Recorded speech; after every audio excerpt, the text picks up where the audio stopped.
guys, me Amani, and today I'm going to be telling y'all 10 things that they don't tell you before you get a full lace wig.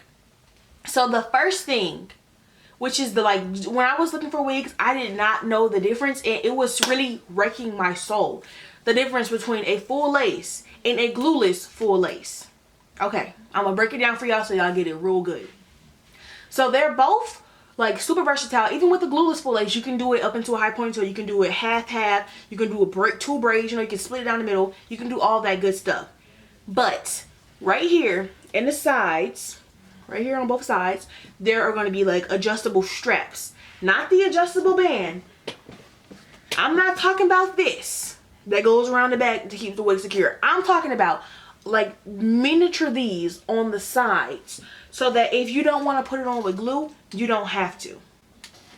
Okay, and the full lace wig that's not glueless is literally, it's no thing, it's just like all lace and just all hair on it, so you will actually have to glue it down, or you can use tape, or you can sew it down, or whatever. Like, I don't really know, I'm not a stylist, but I know that the difference between glueless and like not glueless is that the straps, you can literally put it on your head. Like, if I like, this is a glueless, so if I just wanted to like one day just put on my wig real quick or something, I could just put it on without having to glue it down.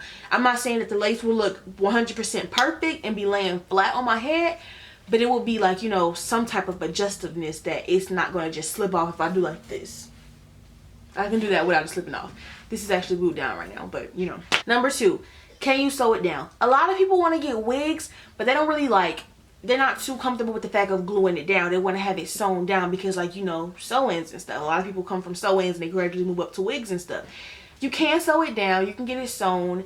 There are special, like, some stylists, like, only do sew-ins and some only do, like, glues. So you have to find a stylist that does sews or does glues.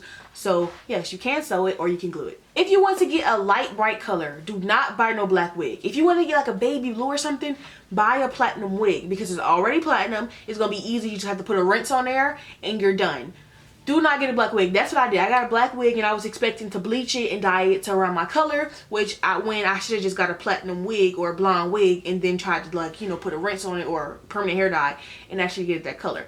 So don't go out and get a you know, a black wig or a brown wig and try to make it like a bright red, because then you have to bleach it and you have to risk it being all patchy and stuff like that, and it's just easier and it's just quicker to just get a platinum wig. You can just skip the whole blonde step. It's gonna be a little bit more, okay, but it's worth it, trust me. And when you bleach the hair, it messes it up. Like, the hair wouldn't be as soft and as silky as it is. Like, I've had so many wigs and weaves in my life and I've gotten brown hair and I've had to bleach it, and I messed up the quality of the hair. I know I've messed up the quality of the hair by bleaching it so hard, trying to make it lighter and then trying to put rinse on it. Like, you can just keep the hair a nice texture. You'll see what the texture's going to be when you get it platinum, because it's already going to come good. Okay, I kind of went in on that one. Next thing, you rather your lace be lighter, like be too light than too dark, because you can easily lighten lace, but it's like, it's not that easy to like darken it. I mean, to lighten it. Like, you can't just like slap some bleach on lace and expect it to lighten, because when the stylist who did my hair, she bleached my knots, but it did not bleach the lace. So if I would have gotten a dark lace, it wouldn't have looked right unless she like put, you know, hella concealer or hella foundation on it, which is gonna look all cakey. So you rather get a lighter lace than a darker lace. Caps, same thing. You rather get a bigger cap than a smaller cap. If your cap is too small, it's like, I mean, I guess you can cut it and extend it or something. But if it's too big, there's so many ways that you can like adjust the strap. Like, especially if you have a glueless, like I was telling you, you can like, I can take this and I can make it a little bit tighter or smaller. It might be a little loop, but you can like easily sew that or cut it and sew it back together, as opposed to like having it be too small and, you know, literally cutting off circulation on your head. So you rather get a cap that's too big than too small. Full lace wigs. A lot of people don't say this. A lot of people won't get straight to the point about it. You can part it anywhere. Okay, it's not like, oh, this is a middle part wig. I was looking at stuff like that when I was looking at full lace wigs online. For some reason, I was just like, oh, I want it to be a middle part. So I'm looking at middle part wigs and stuff. Full lace wigs can be parted anywhere, y'all. Let me show y'all. I can do a side part if I want. I mean, clearly it doesn't look good because, like, you know, I just pulled it over, but it can be parted right there. It can be parted right here. It can literally just be worn back without a part. Like, you see how good that looks? I can just wear it like that. like, you know, a beach babe. You know, it doesn't have to be parted, but it can literally be parted anywhere. So yeah, this wig is 100% 130 density, and I feel like it's kind of a little bit too thick sometimes. Like sometimes when it's like all front, I just kind of like, oh, it just looks so thick. Like it looks kind of wiggy, but it doesn't look wiggy because it looks awesome. This is like wig, honestly, this install by Damien Flackler. Y'all go hit her up if y'all live in Atlanta. She did her thing on this install, but just sometimes I feel like this wig is a little bit too thick. So I prefer 120 density, but you know, clearly we all have different preferences. But don't be thinking like, oh, 130, like it's gonna be thin, it's gonna be all thin, it's gonna be all, and no, this is a good little thick wig. It's, trust me, don't get too round up in density. But I almost ordered for my first wig, and the wig is 100% density, so do with that what you will. Oh, this next one, to avoid messing up your wig, if you spent $200-300 on a wig and you don't really know that much about wigs, trust me, it's so much more worth it to go to a stylist to get them to customize it. Even if you don't want them to install it, even if you want to install it by yourself with the gotta be glue and, you know, put the cap and then you stick it on with the little comb or whatever, let them customize it. The stylist that I went to customize the wig without installing it is only $70, which is not too much. Like clearly everybody might not want to pay what I paid to get the wig put on. I paid $215. Everybody might not might not want to spend that much, or might be like, well, I can do it for myself for $215, or you probably just can't afford it. Like, I'm not trying to be like, oh, you can't afford this, but you know, probably like you probably can't afford it. You can probably only afford to do one or the other. And $70, I feel like you can make that. Like for her to customize it, she won't even put it on your head. Just customize it. Just, you know, fit it to your hairline, the front hairline, the back hairline. Make sure it all looks realistic instead of putting it on and it's gonna look like this with no part, looking all wiggy. It's just looking horrible, you know. Especially like, and if you try to do it yourself and you come up with a bald spot or you do it back too far, you don't want to risk that and risk messing up a $200-300 wig.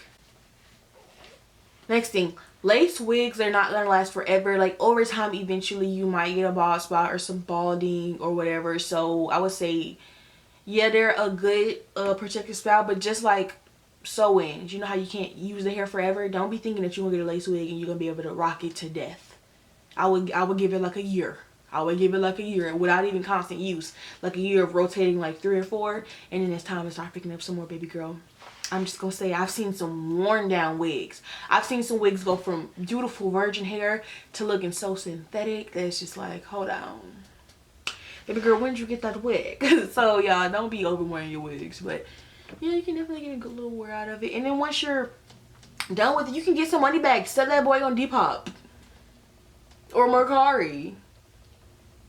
They probably do tell y'all this, but I put this on my list anyway. These are literally the most versatile extensions. I feel like I can do a high ponytail, I can do a low ponytail, I can literally do cornrows with this. And just know, my hair is this long.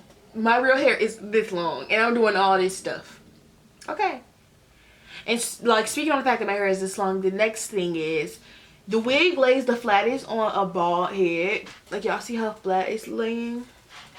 It looks so good, like, on my hair. I've seen other people who've had, like, you know, really long hair and they braid their hair down, and the wig still looks realistic and natural. But if you've been wanting to go for, you know, a big chop or a shave off or whatever, shave all your hair off and just start over, and you want to get a wig, do it, girl. You don't have to have like braid, you don't have to have hair to get it. Like, y'all see, I don't have no hair, and clearly the wig is on pretty secure, and I'm doing pretty good. And now my hair is flourishing underneath, and it's just chilling, and like, you know, I get to have the best of both worlds. Honestly, that made me think about wanting to keep my hair short, because I have the best of both worlds.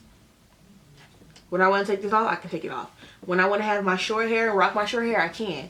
When I want to have 30 inches, I can. When I want to have 14 inches, I can. Okay. Okay. So do you, boo. Ooh, the next thing. Unless you have just like super severe baby hairs, in some cases you might be able to see the lace a little bit. They'd be like, oh, what lace? You be seeing videos, they'd be like, oh, what lace? You know, all this stuff. No lace. You can't see my lace. I don't have no lace. Like, it's not even a lace from wig. This is my real hair. Sometimes you can see the lace in person. Like, I'm gonna get up close to the camera. I'm gonna let y'all see. You can kind of see the lace. You feel me? You can kind of see it. Like, I don't know if maybe if I had more baby hairs to cover it, but then y'all know some people be looking out here looking like monkeys with all this super baby hair, and it just be like, sis, calm down with the baby hairs, you know?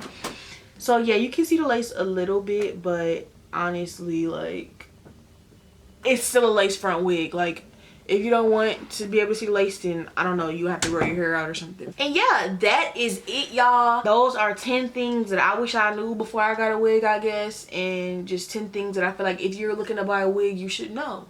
If you're new to wigs, you should know all this stuff. I feel like you should definitely know. You have the right to know if you're about to spend your good $200-300. So if y'all enjoyed this video, give it a thumbs up, comment down below, and subscribe for more videos. Once again, this wig is a Wild African wig, the GFL06.